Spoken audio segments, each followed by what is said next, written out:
دویم درس د حدیث مبارکو د حضور نبی کریم علیه الصلاۃ والسلام خیسته احادیث مبارک دي. د حضرت جابر رضی الله عنه مبارک نه روایت ده.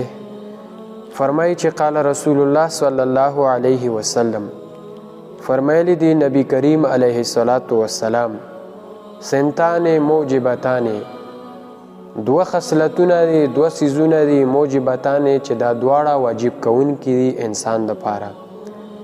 قال رجل، اویل یو سړي، یا رسول الله صلی الله علیه وسلم، اے د الله رسوله، مل موجبتان، هغه دوه کوم سیزونه دي چې انسان دپاره واجب کوونکي دي؟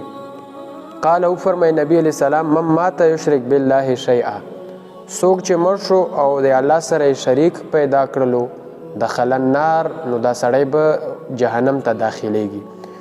یعنی یو خصلت دا دی چې یو انسان دی د الله سره شریک پیدا کی په دنیا کې، نو په آخرت کې به دته په ده باندې دا واجب دی چې دی به الله جهنم ته داخلوي. دویم خصلت دا دی، نبی علیہ السلام فرمایي ومن مات لا یشرک بالله، او څوک چې مړ شو د الله سره شریک جوړ نه کړلو په دنیا کې شیئا، په هیڅ یو خبره کې، دخل الجنه، نو دا سړی به جنت ته داخلیږي.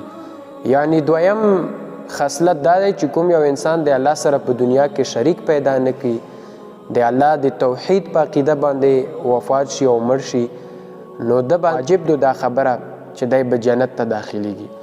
نورونو دوی اهم خبرې او ضروري خبرې دي، دوه خصلتونه دي باید چې انسان یې په ځان کې راولي. یو خصلت دا چې الحمدلله مونږ ټول مسلمانان یو، د الله سره شریک نه پیدا کوو، او د الله توحید او د الله تعالی بادشاهي او د الله تعالی خدایي چې کوم دی دا ډېره لویه ده.